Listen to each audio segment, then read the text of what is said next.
Hey friends, welcome to Above the Fold podcast. I'm your host, Jess Servion. We're going to be talking about everything in your customer's journey. You're going to learn things about customer experience, brand experience, and marketing secrets that help you drive your brand success. So stay tuned, buckle up, and let's get into the episode. Welcome back to another episode. I'm super excited about this week. I'm probably excited every week because this is just who I am as a person, but I'm really excited about this week because this week we're going to be talking about Can-Tini, and I am joined by Henry Rathjen, who is the founder of Can-Tini, which is a very beautiful branded espresso martini in a can. Henry, tell the crowd who you are. Tell them about Can-Tini. Well, thank you, Jess. Thank you so much for having me on. So appreciative and so happy to get to tell everybody about Can-Tini. Can-Tini is the best espresso martini in the world, bar none, canned or not. This is the best juice you can find.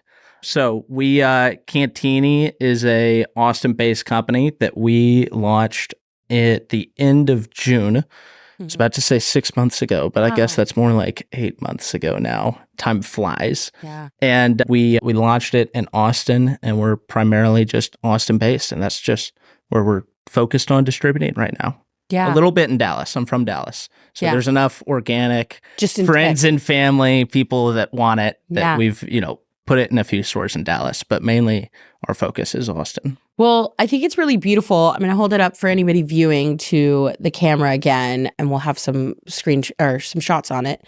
I think your branding is really beautiful. And to be honest with you, I actually wouldn't have guessed that you were only 8 months old. Thank you. Thank you. You've done a really good job on the branding. I mean, I love the front. It says Can-Tini in this beautiful typography, tells you exactly what it is. And then on the back, I love a QR code. I love a QR code. We'll dive into that because I want to see, know what your QR leads to. Yep. But yeah, I think it's really beautiful. So tell me, I'm always fascinated by founder stories of why did you start Can-Tini? Started Can-Tini. So the way Can-Tini started was sitting around the holidays. I mean, this is like a classic. Mm-hmm. This is classic, sitting around a bar, coming up with an idea. But I was, the person who was dumb enough to actually follow up with it. Yeah. And so sitting around a bar with three of my cousins, Emma, Audrey, and Olivia, around Christmas, our favorite cocktail bar, having espresso martinis. We're like, this is the best. Somebody needs to put this in a can. We need a ready-to-drink version of this. What else would you call a canned martini than Can-Tini? Can-Tini. Yeah. And, talking about it, getting so excited about it. Fast forward a few months later, and I'm like, no, I really want to do this. I actually want to do this. And so that's kind of how it started. And no experience in the alcohol industry prior or CPG, and was just like, I'm going to figure it out. Yeah. So that's kind of how it got started, and was just a lot of figuring it out. Yeah. Well, we're going to dive into that figuring out, because that's also the part about founder stories that I really find fascinating, is how do you figure it out? But before we start there, what were you doing before though? So I was working on another kind of entrepreneurial pursuit, but in the wind industry. Oh, interesting. Yeah. Well, let's not share it because we don't want anybody to steal those ideas. Yeah. But interesting. Yes. Okay. And it was a little premature. Yeah. Yeah. But Texas has a lot of very interesting laws pertaining to property and who owns things. And so kind of the premise of the company, for example, mineral rights in Texas are not the same as land rights. So they're separated. So you can own the land and I can own the minerals, and I can come onto your land and drill for the minerals. What? That's so crazy. And so because there's that separation of it, that they call it estates. So you have a ground estate, a mineral estate, a water estate.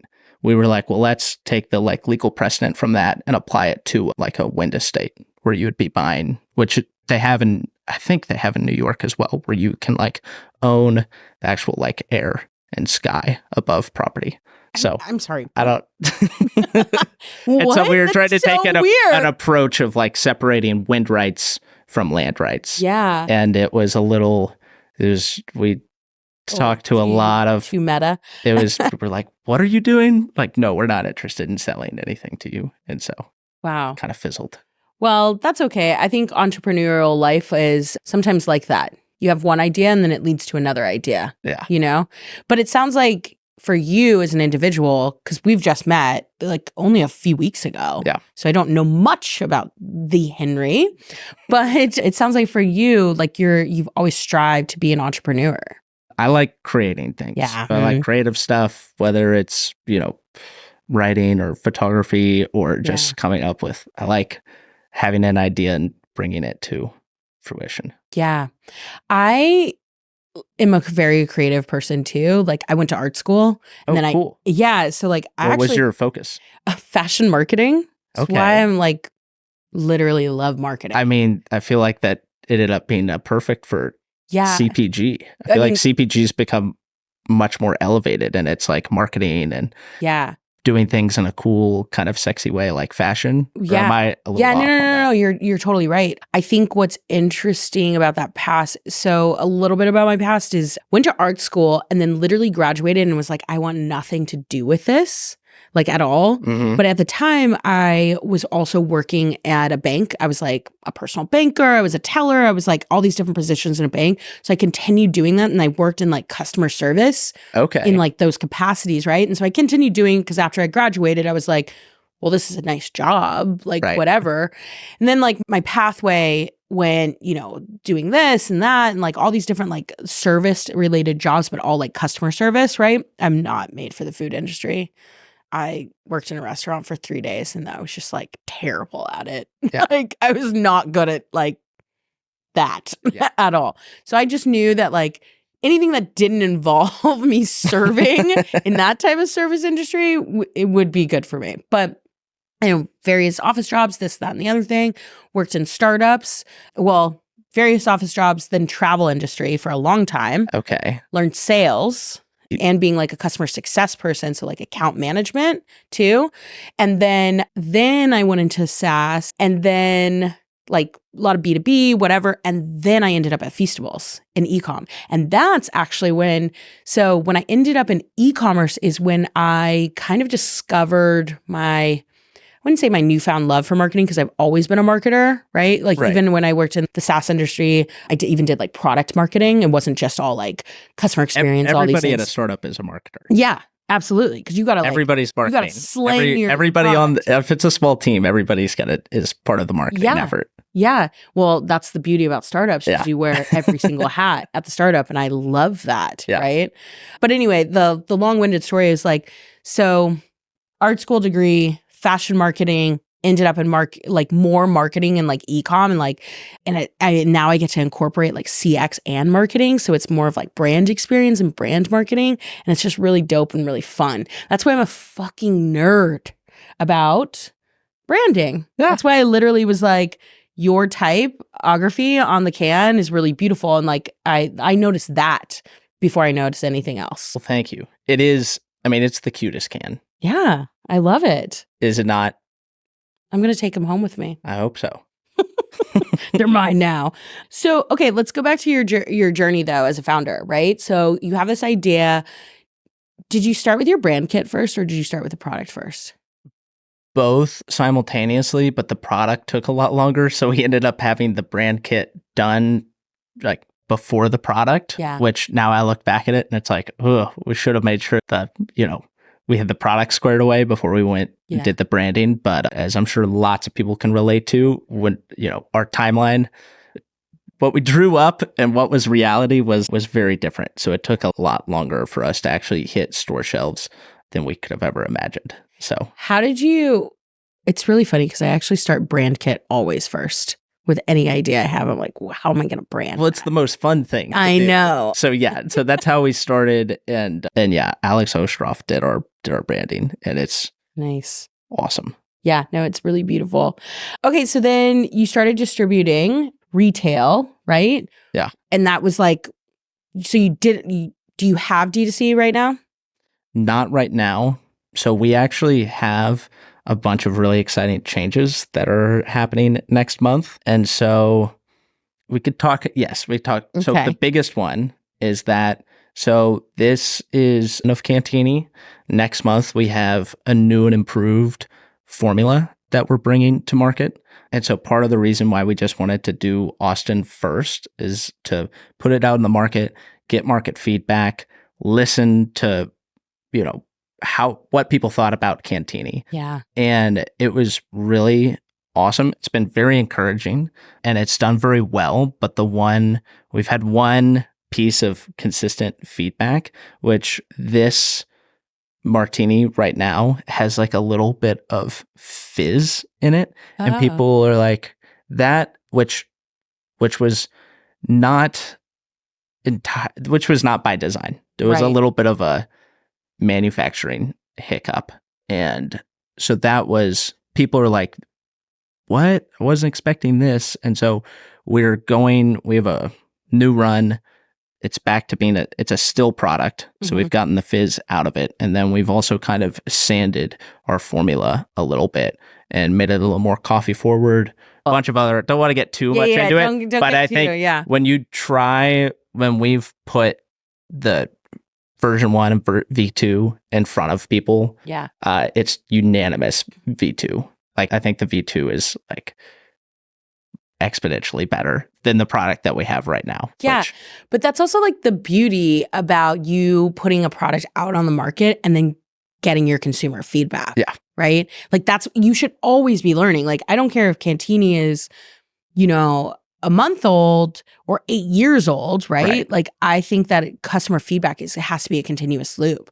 How are you collecting that consumer feedback? Like, what are you doing because you lose it once you go to retail. Right. So just one of our big, focuses on, I guess, growing the brand and brand awareness, because when we launched is, all of our main focus is on, we do a lot of social media, but we don't do any paid. It's all organic. And so we launch and it's like, okay, there's 0 people in Austin that know what Can-Tini is. So how do we go get that to 10% of Austin? Right. And so we've done like lots of events, lots of tastings, lots of brand collaborations. And so it's really just like, boot leather and getting cans in hands and liquid to lips and then just hearing sampling strangers are very honest. Yeah.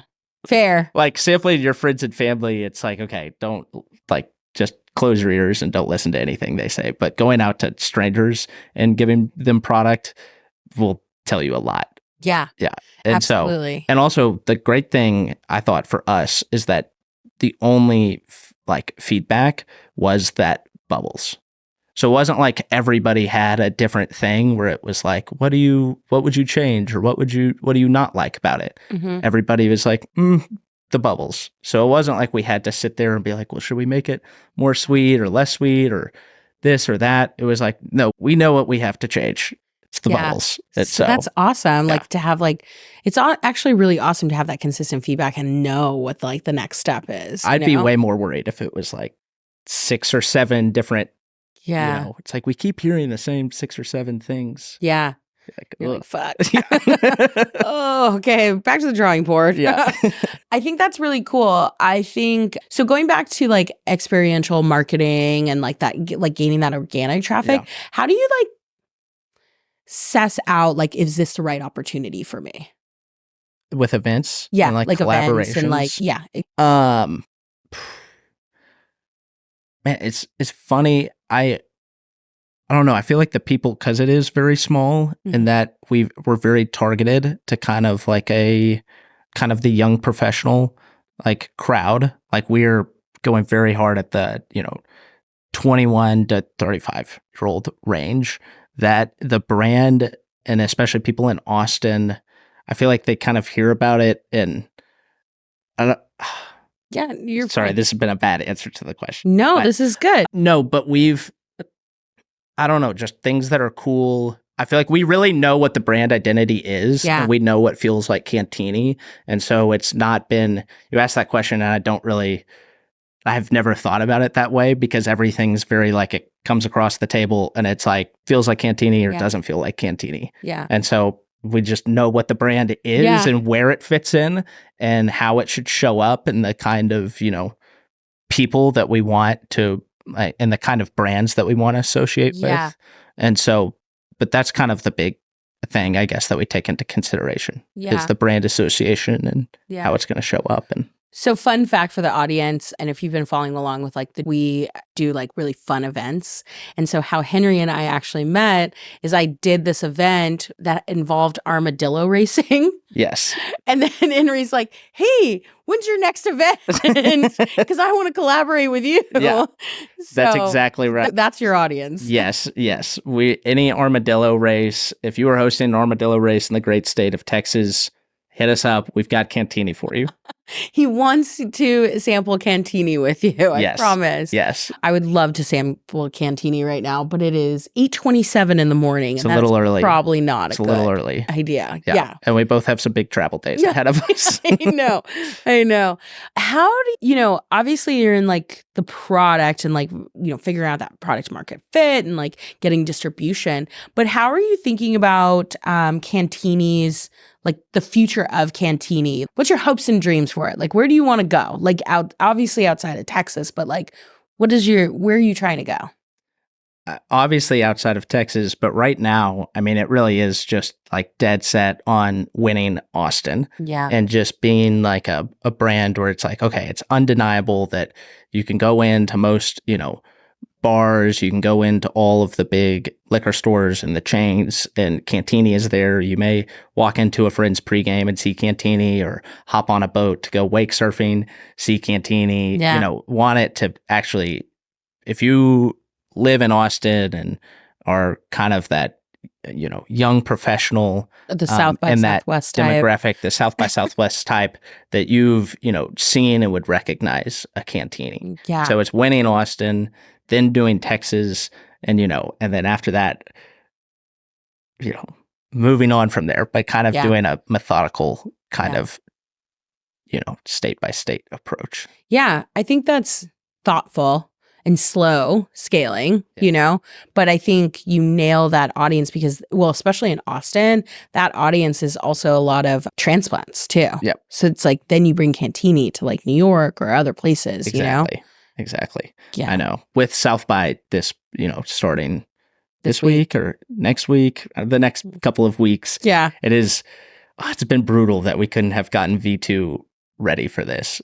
Yeah. We don't have we don't have it yet because it's been, I'm interested to see what you think about this, but kind of because we know we're about to launch like at the beginning of April, this new version, we've kind of started pushing off events this month because we don't want to, especially South by with so many people flying in, where it's like, okay, we know we have such a superior product that we're about to bring to market that we're so excited about that it's kind of tough, kind of like kills you inside to like go out and push and like taste people, especially a product that is about to be obsolete. Yeah. Where you're like, oh, then they're going to go back to LA or New York and they won't have a chance to interact with Can-Tini again for a long time. Yeah.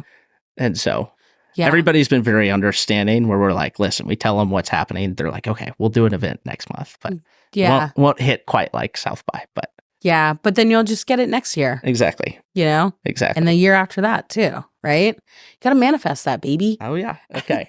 I see. I need some more Jess in my life. Yeah. Don't worry. So, we talked a lot about the product. We've talked a lot about like how you want to build it. And of course, like the types of customer that you want. But let's go back to like that organic piece of it. How you were saying like you weren't doing any sort of paid. Like how are you building the brand and the community on like social channels? Like, are you doing any sort of like UGC or an influencer or thinking about these things yet? So we've been doing some UGC, and then we've also been doing a lot of like gifting. And so kind of influencer gifting in Austin, and not with any ask, just people. And now it is funny, when we started this July and August and first started reaching out to people, we were the ones reaching out to everybody. And now like we have a PR box that may be waiting for you when you get back from Chicago. And now pretty much all the boxes we send out is like incoming people asking us for them. Which is great. And like for the most part, like people, sometimes they, most of them post about it or talk about it. And if they don't, that's okay. Organic. But yeah, But that's like it's not even just building the brand, it builds the community. Yeah. And like, was it a week or two ago? Like one really big like influencer, at least like for Can-Tini especially, reached out and wanted it and like really blasted it. Like was really like It's amazing. maybe the most excited anybody's been about Can-Tini, which is awesome. But yeah. And so just doing a lot of Instagram and TikTok and Yeah. Have you gone viral on TikTok yet? yeah, our TikTok is crushing it. Okay. We love that. I have not. I was very kind of holding off being involved on the TikTok page. I am a behind the camera person. Yeah. Not really in front of. Account. Exactly. I'm like, I want to be more anonymous. Yeah. Yet here I am. And, but I was recently talked in, maybe coerced into, kidding, but it did being in front of the camera for more TikTok stuff. So that's just kind of started and we've had a lot of fun with that. Yeah. Well, this is actually, yeah, I bet. I mean, making content is like so important. Yeah. And I know it's like really hard for people too. Like it's hard for me. Like I might be on this podcast and like doing these things, but like making the content is like, it gets tough, man, you know? But it's people who churn it out, I've so much respect for because it's not, I mean, I have fun because I kind of show up and it's like, okay, I'm like, don't tell me what we're shooting. And it's like a bunch of like scheduled stuff that's kind of a surprise. So I'm all getting it firsthand and just reacting to stuff. Yeah. And so it's like, we're all laughing at it. It's all fun. But if I had to sit down and map it out and come out with all the content, we'd have nothing. So we'd have overwhelming. Nothing. It's so overwhelming. And I think that like when you're a creative type, you're your own worst enemy. Because like in that mapping phase of it, you're like, oh, this sounds like a good idea. To you, you probably hate it, right? But outside of you, other people probably like it. They actually enjoy it, right? Right. I haven't made my way onto TikTok yet. I'm like trying. I think that's the next evolution. Maybe by the time this airs, I'll be on TikTok because I'll be inspired by Henry and going on TikTok. But if I inspire you to get on TikTok, it cannot be a bigger comedy. Well, I just want to like do little shorts of like customer experiences, you know? Yeah, no, absolutely. Absolutely. I think it would be great, but yes, I'm the least TikTok savvy person. Dude, same. We all need like a Gen Z or a Gen Alpha to like do it for us. Yeah. Isn't it kind of crazy we're talking about Gen Alpha already? What is Gen Alpha? I don't know the years, but it's after Gen Z for sure. Okay. So it's like all the little children coming up right now. Anyway. Terrible. Let's not age ourselves in this moment. Wait, going back to the founder story. So I actually really like asking new founders this. How important do you think that founder story is? In what way? Like building a brand? Building your brand, yeah. I don't know. I think like there's two totally different approaches, which is the like make the brand all about the founder story or not. Yeah. Can-Tini has definitely been the not. Like we've not tried to focus on that. Mm-hmm. And I don't know. I just felt like we had a great product and, you know, the product was better than the story. So but now you're flipping that. Now, like with TikTok, you're like doing a little bit more founder story. But not really story, more just like it's like TikTok trivia and like bits. Fun. It's doing like trends and stuff like that. Yeah. Yeah. It's more like laugh at Henry than like learn about Henry. But now I'm laughing at Henry. Oh, man. Okay. How are you? So like, as you guys scale, like, how are you thinking about the customer experience for Can-Tini? And like, I don't mean just support. Yeah. I mean, like, how do you see your customer experience evolving? Like right now you have you have a QR on the back of the can, right? Like that's a customer experience. Like what other like things are you thinking about doing? Like, especially going into retail. With the actual product or with events and introducing just events, to the brand, the community, the product, any of it. So trying to, you know, figuring out the events and building out how kind of Can-Tini shows up every week and every month with the things we're doing is something that it's kind of taken a little bit of time, but I think we are for 2024, that was kind of the big, like, okay, we need to really improve on this. Like, look back at the first 4 or 5 months of that we launched, and it was like, okay, we were good. We were too spotty at events, and we need to be way more consistent. And we need to try to target, 8 events a month or 10 events a month, which is like we're one SKU and we're only in Austin, which is like, okay, so we're doing a lot of stuff. So one thing that we've been trying to do is like reoccurring events. And we have some of those are kind of in the queue, which I think will be really great because it's like, okay, every month, we're doing a pickleball event, or we're showing up on, South Congress for First Thursdays and passing out Can-Tinis and introducing people to the brand. And then I also think that just brand collaborations is I think is like the best and most fun and cool way to like build the brand, because you're kind of helping define the brand and like the customer's experience by your association. Right. And so you can take other cool stuff regardless of how established it is. And it's like, okay, well, we're doing stuff together. And it's like, okay, so these two brands are alike and can kind of appeal and define your brand to who you're selling it to. So what's your dream brand collaboration? Like, the world is your oyster. Wow.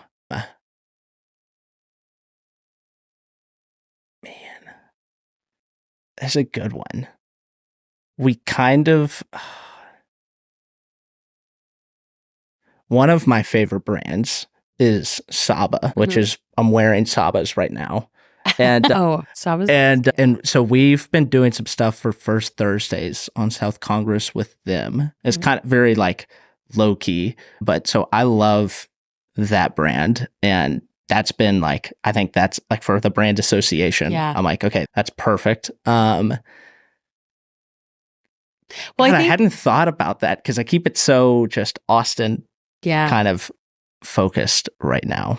Well, Saba's is actually further than Austin. I've seen them outside. Oh, no. Yeah. No, they're everywhere. Yeah. And the Mickey, the guy who founded it, is actually from Dallas as well. Oh, nice. Yeah. Okay, cool. Yeah. I think it's interesting how you think about like brand collaborations, because the way you're thinking about brand collaborations is, so you're like associating it. So like, for instance, if you were a hydration company, right? Right. Like associating yourself with like maybe new moms because they need hydration, right? Like for sports or any of that, right? Like, but even in these worlds of not just your traditional, like this A and B go together. It's like A and D might fit too, because you're unlocking a different customer. I think that's so, because with the Espresso Martini, which Espresso Martini is the most unique drink out there right now because of what we like to call the Espresso Martini Effect, which no other drink has this, which is if you're at a restaurant or you're at a bar and somebody comes to stop by, and so he goes down the table, 3 people order whatever they want. One person goes, I want an Espresso Martini. Then the rest people go, ooh, I'll have that too. Yep.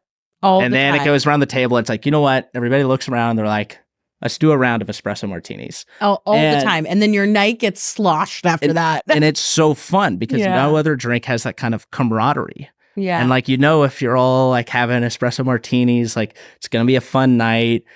Just maybe going to be some mischief. Like you guys are going to go out. It's either, and it could be any time of the day. It could be early morning before a tailgate, like you're going to a football game. It could be, tiding you over from dinner to going out, or it could be while you're out and you're trying to stay out.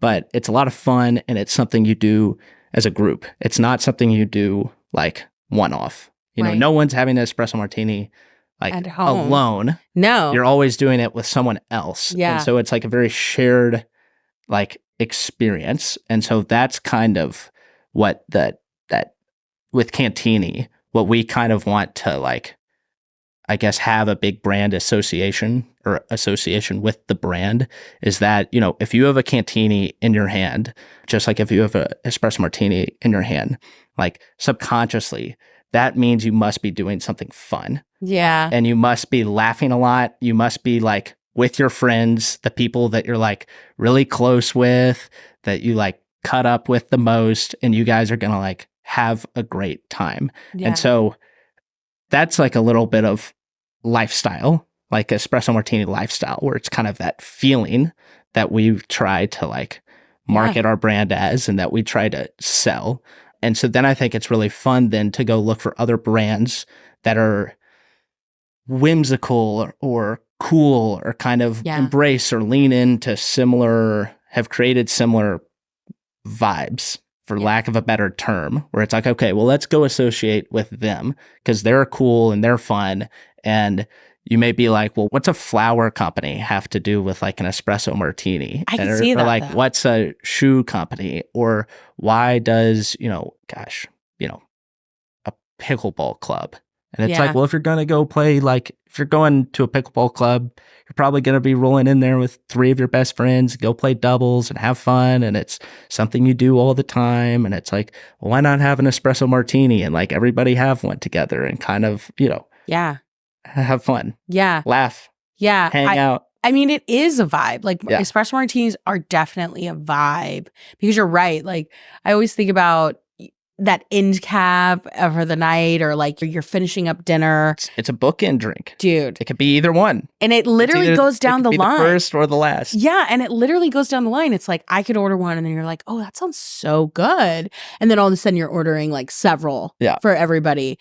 Yeah, no, I totally feel that, man. I wanted to ask you: was it hard, like developing a product in the alcohol industry, like with getting certifications, or I don't even know what that entails. I mean, it was a while ago, and I feel like we've done so much that it doesn't feel like it was hard, like looking back, but definitely daunting and intimidating. Yeah. But like one thing I've been super lucky, and like for the most part, like for 99% of my experience in the alcohol industry, is that everybody who's ever like started a beverage company or has, worked at a beverage company has been super willing to like help me answer all my questions, talk with me, introduce me to other people. If I'm like, hey, to your point, getting all the certificates and all the permits and everything, it's like, hey, I'm working on this. How do I do this? And it's like, okay, this is the lawyer that you have to talk to in Austin. Like she does all the alcohol. Like she is the person. And it's like, let me connect you with her. Yeah. And it's like, okay, meet with her. She's like, we're going to take this whole off your plate and just get it done for you. It's like, oh my gosh, well, that's amazing. Well, it's good to have connections. Yeah. It's good to have like people who have already kind of paved the way before you, who have like learned the things, and then you can learn from them. At 100%. And so that's been like, I'd say the biggest part of the like journey so far has been just people being like really, really generous with their time and their knowledge and letting me ask just a million, dumb questions and telling me about how they did things or their thought process and like approach to launching and distribution and expansion and growing a brand. And so it's all been just tons and tons of people like helping me out along the way. Yeah. The ecom founder community is just really solid. Yeah. I also think that like the Austin community, I don't live here, but I've just noticed it's like there's a lot of really dope founders that are willing to help you. Yeah. And I think that's good dope. It's wouldn't be here without them. Wouldn't. Yeah. And I think that's the thing though, that being a founder, you get help and then you help others. Absolutely. That's why you're going to Dallas. Absolutely. For your friend's water company that we're not going to talk about only because we don't want you to steal the idea. That's right. But watch out, Liquid Death. Cool. Well, we are towards the end of the road, and I just have like one question for you. Yes. What's the worst customer experience you've ever had? Worst customer experience I've ever had. So I was actually trying to think about this last night with Can-Tini, and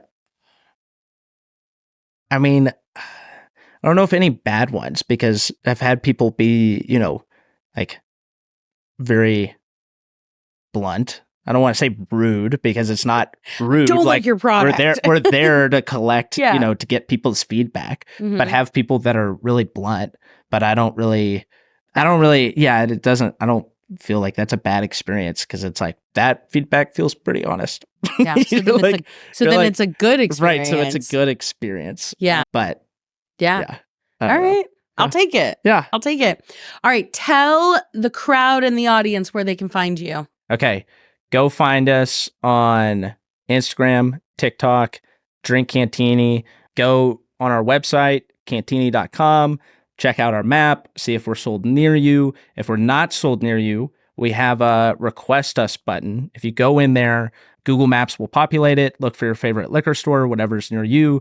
Click that, and we'll get that info, and we'll be able to take that to our distributor and to those liquor stores and be like, see, people want Customer us. feedback, See, baby. People want us. And so then we'll be able to go get into that store. But Jess, thank you so much. Thank you It's for been coming so fun. on. Yeah. And thank you, my dear friends out there, for tuning in to another week. And I'll see you next Thursday.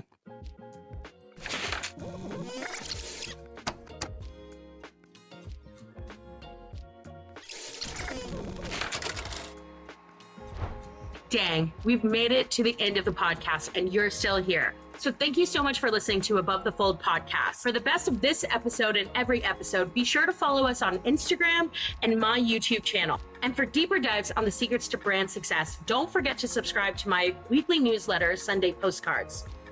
All right, my dudes and gals, see you next week.